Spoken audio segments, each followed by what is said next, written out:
Detroit is my home. It is my anchor. I fly and yo-yo myself out to Zimbabwe, to Paris. I always come back because this is home. I was telling my mom that I read that Detroit is no longer on the list of like one of the most violent or dangerous places anymore. And I can feel that. And so I am so proud of Detroit as it moves forward and becomes a deeper, more fuller version of itself. And I'll be carrying that badge with me forever. No more trials and tribulations. That's covered. I think a lot about our ancestors who were enslaved. How do you even envision transcending that for yourself or for future generations? If they could do that, like, think about what we can do based on where we are. Welcome back to the Metro on 101.9 WDET FM, Detroit Public Radio. And I'm Tia Graham. Make sure your wigs are secured. It is a hot one today. But speaking of wigs, some of the first wigs ever made were unearthed in ancient Egypt. These wigs were often well crafted and depicted in beautiful fashion for royalty. Europe soon followed suit with powdered wigs, which can still be seen in parts of the world today. However, most of Hollywood's biggest stars wear wigs every single day. Celebrities like Beyoncé, Niecy Nash-Betts, Mariah, Carey, and Lil Nas X are just a few examples of well-known wig wearers. And as someone who grew up in a hair-happy household myself, wondering who made the wigs or who did the hair of a celebrity was something that we often talked about with one another, or maybe even side-eyed, like, who made that wig? But all of the celebrities just mentioned have had beautiful wig units hand-sewn and stitched by Detroit's own Darnell Davis, the wig engineer. Darnell understands that Detroit's rich hair culture means more than just looks. It's a visual representation of rebellion and self-pride. Darnell joins us right now on the Metro to talk a little bit more about his craft. Welcome to the Metro, Darnell. What's up, Tia? Thank you so much for having me. I really appreciate this opportunity. I'm excited to have you on, too. I'm, like, obsessed with just the whole entire process of wig making. I watch them all the time on TikTok and Instagram. But talking a little bit about you, talk about growing up in the city of Detroit. You grew up a little bit on the west side. Yeah, I actually grew up in the Jeffrey Projects. My family moved up here, years ago. My aunt moved up from St. Louis, and she just wanted something fresh and new, and the whole family followed suit. My dad met my mom here, and we grew up in the Jeffrey Projects. It was a really rough beginning, honestly. We didn't have a lot growing up, but just when I think about, the people that's been passing in my life recently, I realized that my grandma really made sure that we didn't experience how low the bank account was. We always experienced the highest frequency of what life had to offer, and I think that it gives us a lot of grace to, like, move through life now a little bit more consciously, knowing that you got everything you need financially, speaking, or not. Exactly. You can make anything happen with whatever you have within your reach, honestly. And just thinking about that growing up, can you talk about growing up, especially with sisters, and what it was like just being in the community and having people around you that was a little village? Yeah, so for me, it was, I had one sister growing up, but I had a lot of women that poured into me. Women poured into me, black women especially, because I'm black, they black. But they poured in a way that was really unique and special to a little black boy who didn't do what the average person was expecting him to do. Everybody said everything I was doing was gay and that you doing hair, oh my God. It was that kind of battle, but the women in my family kind of rallied around me and was like, hey, that's what you want to do? Let's kind of find a way to pour into it. It started, though, when I was really young. I would take my sister's Barbie dolls. I'm sorry, Key. And I would cut them, perm them, do everything to them. And this was probably like around 7 or 8. And so I would do all that, and she was like, but where are my Barbie dolls? She would like really reach out and consistently be like, where are my Barbie dolls? Like, what's happening to them? And because of that, my aunt saw a moment to show up for me, and she took her paycheck and decided to start buying mannequins for me. So for me, it was, and I say start because it wasn't just a one-time purchase. I was learning. So if in 2 weeks I decided to cut it all off, I need another one, auntie. Like, and she was there to make sure that I had it. So it started with women villaging, or creating that kind of village around me, letting me be free and allowing me to kind of really express myself. But that extended beyond just the household, and it took me into my school, which was University Prep High School here in Detroit. Yes. Yeah, very familiar with University Prep.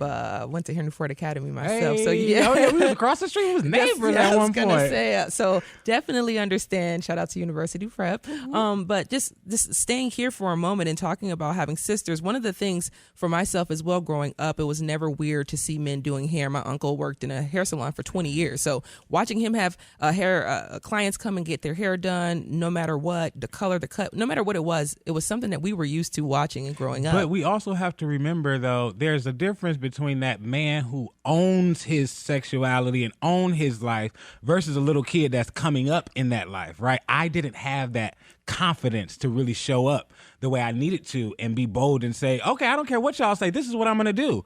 Right. So every time somebody would say, why are you doing that? I would shrink a little bit. Yeah. And so that shrinking sometimes can cause, the creative to dim their light. Yes. And so it's important to just create an atmosphere of freedom for children.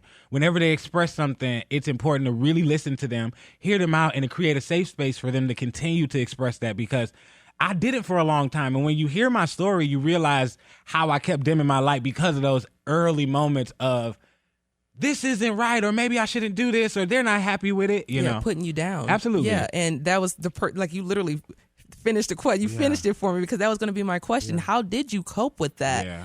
Having that in your brain constantly in the back of your mind when you knew people were going to say you shouldn't be doing that because, like you said, quote unquote, that's gay. Yeah. Well, it boils down to where I am right now in my life too.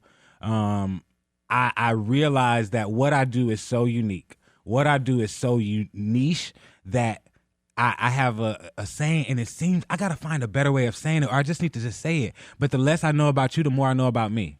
Right. And I stay in that pocket because I don't want to compare myself to the things that's happening around me. I realize that this is a gift. Like, this unique talent and the eye that I have is a gift. So I don't want to go outside of me to find my inspiration. I know that there's something in me that either seen it already or has it to create from scratch. So it helped me in the beginning when they told me that, I shouldn't be that way, to actually push through and become, the evolution of what that no looked like, in the past. It really helped me to show up better today and with boldness because, being a wig maker, it's such a quiet, isolating life.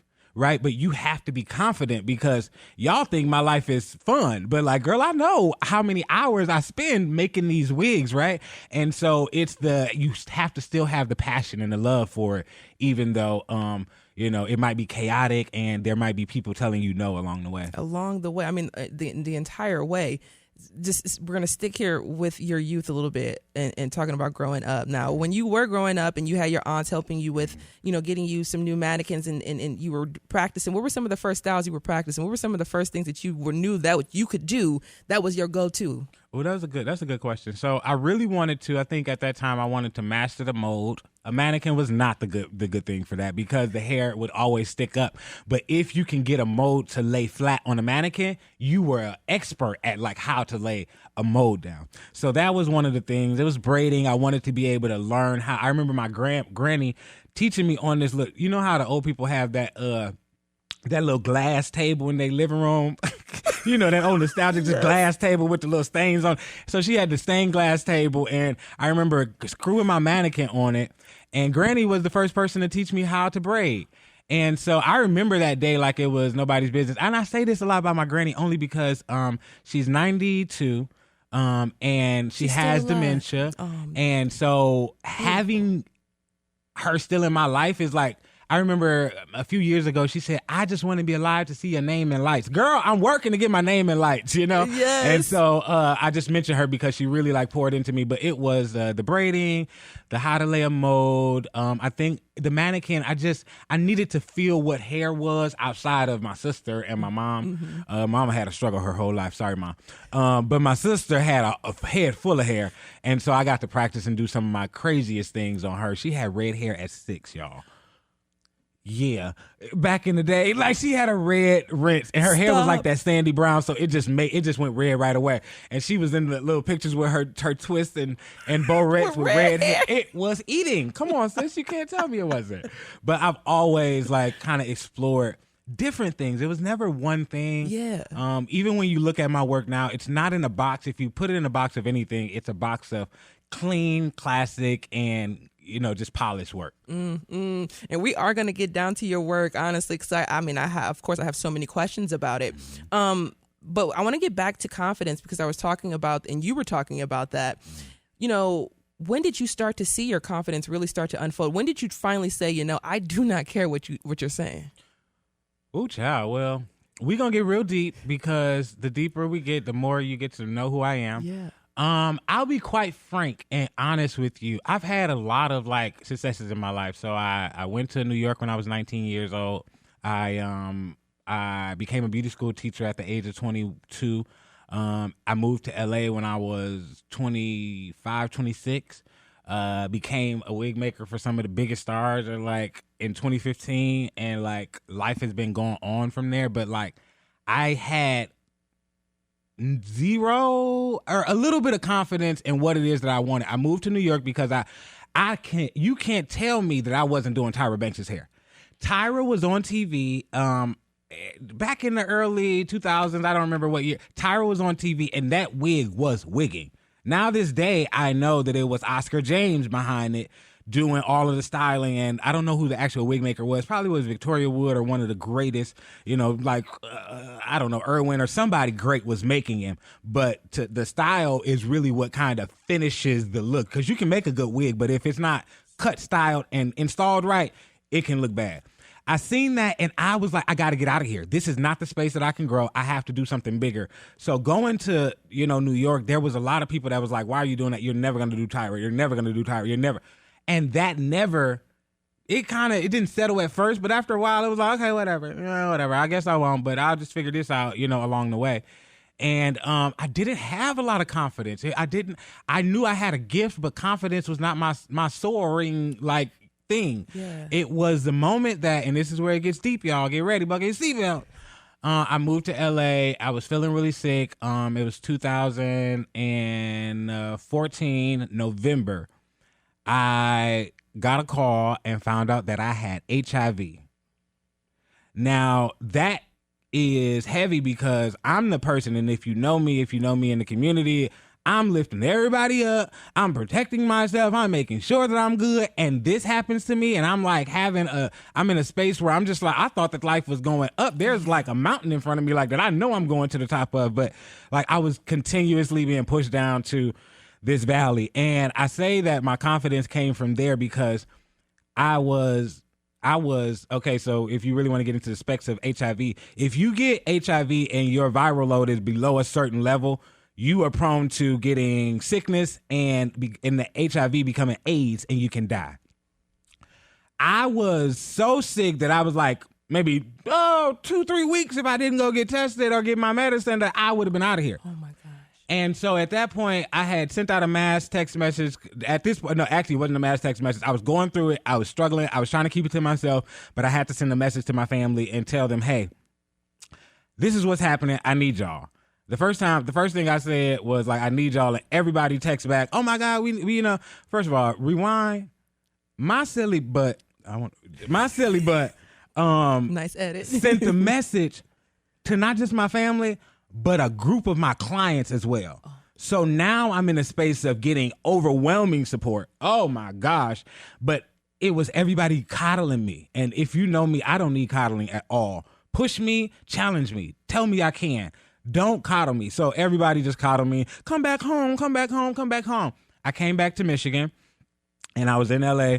I literally remember being here and I was like, yo, I was going to the doctors, trying to figure out what was going on, how to get started, blah, blah, blah, blah, blah. I remember going to the doctor one day and the doctor said, well, this is what you need for medicine. We're going to, send it out to the pharmacy. I got in the car and I said, listen, child, tell them don't send that medicine. Because if you going to die anywhere, you going to die in California chasing your dream. I literally told them to send my stuff back to California, and I prayed. I said, God, I don't know what it is that I'm going to do. Send me away, send me away, send me away. A client booked a thing. I don't even think I had money at that time. I was like really like probably down to my last nickels and dime. My client booked me for a wig. I flew to Chicago, put her wig on. I took the last of the money, and I flew to L.A. Girl called my homegirl, was like, listen, I sleep on the floor. What you need? I am not. So life did not work itself out, but it was in those moments of like loneliness, darkness, when I was like, I lost everything. This is a longer story than it need to be, but it was a moment when I was sleeping under the stairs. And I was sleeping there for almost 6 months. I had a prayer line. Everybody would wake up in the morning and say, what is that noise in the background? Mind just my background because I'm under the stairs. Yeah. But mind your business, I believed that it was something bigger than that needed to happen. And so it was just so many moments of me showing up for self that I built my confidence. And that's when I realized, like, the less I know about you, the more I know about me in this story that I'm going through and building it and challenging myself to be the best version of me, because it's not easy to show up when you know what you want to be. Like, everybody else is going to try to make you feel comfortable. Or we want to make sure that you're okay. I don't need to be okay, baby. Put some dirt on me. I'm ready to whoop some butt and go beyond like this level that I've been at to challenge myself to become greater. And nobody's going to do that but you, because only you know what you're capable of. And so that's when I really built my, confidence. Long story. But I hope that, gave you a little bit more about me. It gave us a lot more, the listeners a lot more about who you are. Yeah. Darnell Davis, who is a wig engineer to the stars. We're going to talk a little bit more after the break about working for Beyoncé, getting that break in Hollywood and looking up ever since. You all stay right here. This is The Metro.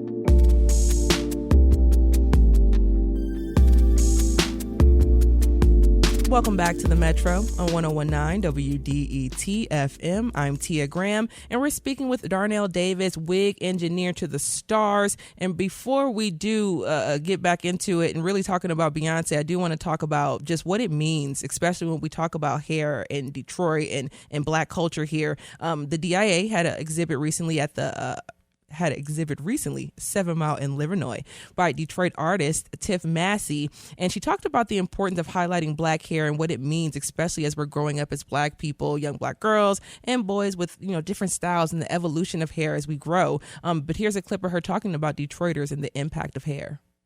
And, I use my platform to talk about, the diaspora and how we adorn ourselves particularly. I don't know any other race of people who adorn. Every follicle got to be laid down before we go outside, And so we are the hair capital of the world. So when I think about being the hair capital world, thinking about just what we see when we walk out our doors and how fly the hairstyles are, how do you stay creative while honing crafts and the importance of Black culture? Like, how do you keep that all together? Like keeping it Black, but also making sure that it's classy, like you said. Mm-hmm. Shout out to you, Tiff. I haven't met you, but I'm excited too. I am, I kind of stay in the pocket of clean beauty. So when it comes to just the whole creative side of the world, I want to make sure that it looks as natural as possible. I love what she said when she said, Black women, we really focus on every follicle has to be, in place. It's not just about it look good on camera. No, girl, what do it look like in person? And what it look like from the back? Okay, what it look like from the back? And so that whole experience is just like, I think it's digging. I think that, it's easy to get, because I'll be frank. It was a time when I moved to LA. I was like, listen, I ain't doing no more Black people. I'm doing all white here. Yeah. Okay. I'm doing all the way, girl. I'm doing blowouts.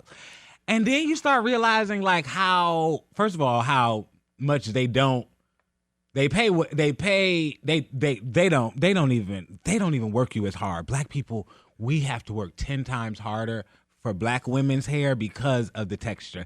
And it's not a bad thing, but it's like you really have to be passionate about what it is you do, because you'll become a little bit, you'll skip around. And so for me, with every wig that I've ever made, it's always been about like finding a way to make the hair look as realistic as possible. And so that comes with texture, right? And not just texture in one area, but like really mastering what Black women's hair looks like when it's wet, and what it would look like if it was blow dried. I think the Asian market has really taken it and made it like this stereotype Black woman. Like, I'm sorry to say, but kinky straight hair, y'all, them waves is not our hair texture. So like, it's more realistic if you took curly hair and blow dried it, and then you had more of a ripple effect in that sense. So just like really, I go into the details of it because I understand what hair is. I think that's the most beautiful thing about me as a wig maker, a real big time wig maker, because there's a lot of people that's, they sew caps and sew frontals. But when I say big time, I'm doing like TV film, and that's like all a matter of like really having the camera up close and detail work that, you don't really have to worry about for women who care for, a quick fix. So just knowing that, I have a little bit more of a niche, I think I focus on supplying women with that a little bit more than just a general, a beautiful wig. I think my market is really focused on just making sure that women have that texture in their hair, especially Black women. Top-notch wigs is what you're talking about. Top-notch wigs. And for those who understand what we're talking about, these are wigs that, once again, I don't have necessary access to these type of wigs. These are the top-of-the-line wigs, and we're talking about Beyoncé. So Beyonce's entering the chat. Let's bring her into the conversation. So when did you first get that call, like, hey, we need you to make a unit for Beyoncé? So I have a great friend, Nakia, who, her and I have been friends for years. We worked at Kim Kimball's salon together. So if you know Kim Kimball, Yes. we were working there together, and we always just, she was the girl in the back and I was the guy in the back. Like, we were just like minding our business and doing our work, but we always had like a good work ethic. And, she noticed some of my work on social media and said, I have a client who spends a lot of money on wigs. And I was like, no. You said no. I said no. I know who you're talking about. I ain't ready. Call me back. And I went on about my life because honestly, I'm one of those people. I know that if you do something bad, people will remember the bad before they remember the good. Mm-hmm. So the bad experience was not going to be on my watch. And so I really wanted to make sure that I showed up in a way that was like the best version of myself. So I just said no. And I think the time rolled around, and I remember then I knew that, she was paying attention. And when that happened, I started to do more blonde wigs because at that point I was just doing darker hair. And so knowing that, people were paying attention, I was like, let me do a little bit more blonde. And the blonde got another phone call, and the blonde was like, listen, so she's willing to work with you. And I was just like, oh, well, we could do that. Like, that can work. Yes. So that was like my first process. The first wig we did was it was for the On the Run 2 tour. We were doing promos, and I made a wig, and she was like, this ain't right. And we got it together, and I was like, oh, I don't like it. So then I took it down again and remade it.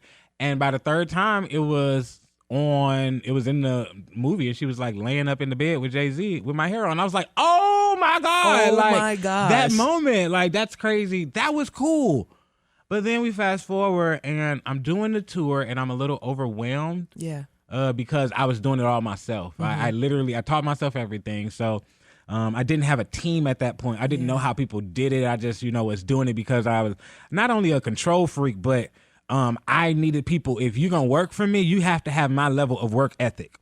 End of story. That's where we end in the story. Like, it's nothing else to talk about. And if you don't, we'll probably do it for a little bit, but guess what? It's going to be that day where I'll just be like, you know what? Thank you. You got to get the check-in. Yeah. And so I was going through the process trying to figure out what people and my business looked like and trying to figure that out. But then I created another piece, and before you know it, I remember making this piece, and I did so much research. When I tell you I did research, meaning like I would go through pictures when she was like young, pictures when she would be in the water, pictures when she was like, doing all of these different things so that I can see what her hair. At this point, I didn't even know the girl in person, never talked to her on the phone. All of this is all a matter of me just like having to create outside of, because, you know, she's Beyonce. She was not letting me in her space, and I respected it. Yeah. But it made me work hard. And so I would do the research, and I got to this one piece where I was just like, oh my God, so that's what her hair looks like wet. Okay, so I need to do this. I need to create it this texture. It need to be this color. This is what she's looking for. If she wants them to look like her, and she put it on, and I remember the day that she put it on, I got a phone call, like, she loves it so much. She loves it so much, she won't take it off. And then the next thing you know, it was like 2 weeks later, fast turnaround. The wig was in the Louvre. It was in the Apes video. And I was just like, oh my God, like, my wig is in a video. Like, and then she wore it a couple more times, and the little fans, y'all just be so crazy about this woman. Y'all literally believe like it was her hair. Kept saying, oh my God, look at her natural hair. Thank you. I appreciate it. Every time I say natural hair, I patted myself on the back. Every time I say, oh my God, that's so good, I patted myself on the back. Guess what? Because that is the ultimate goal. Is not to have y'all believing that this long, luxurious hair is somebody else, is somebody's wig, and it looks good, but that it's their hair and it looks amazing. Like, dang, where do it start and where do it end? And I think that when you look at a piece that's like hers, that's like a Kelly Rowland, that's like a Tamara Hall, your question to yourself is usually like, where does it start and where does it end? That's usually like where is, clock it. And that's the most important thing. So we're already down to like the last few moments here, and we're still going to talk about Beyonce, because I do want to know: have you made any wigs for her Cowboy Carter tour? So I didn't do the Cowboy Carter tour, and I'm very grateful that I had this time to just kind of reflect. My family has gone through a whole bunch, honestly. But in the beginning, we definitely talked about we had negotiated or like kind of worked out what the blonde, would look like. And I think that when I first got that call, that was a little fearful. Yeah, just because it's just like, it's her. We need quality hair, and we don't need it to look like everybody else that's worn blonde. So for me, back to what I specialize in, which is really creating texture. Yeah. My focus was like really mastering what texture looked like in blonde hair, because we've seen blonde hair, but it always looked like it's straight out of the pack. Yep. And so for me, it was really about making sure that hairline was so just beautiful and unclockable, but that it had that texture that a black girl's hair would have.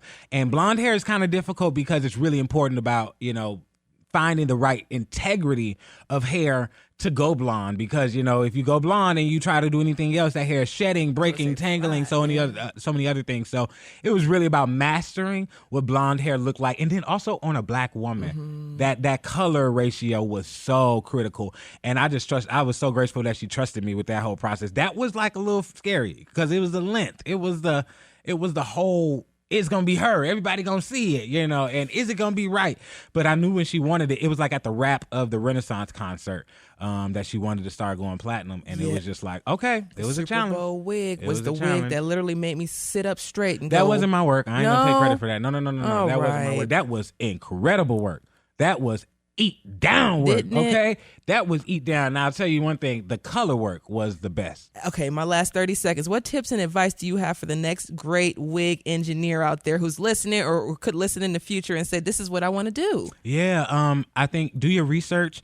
Connect with someone who has the same vision. Find a mentor. And if they say they're not busy, if they say they're busy, continuously reach out. Listen, we are busy, but if you hungry enough, I'll make time for you.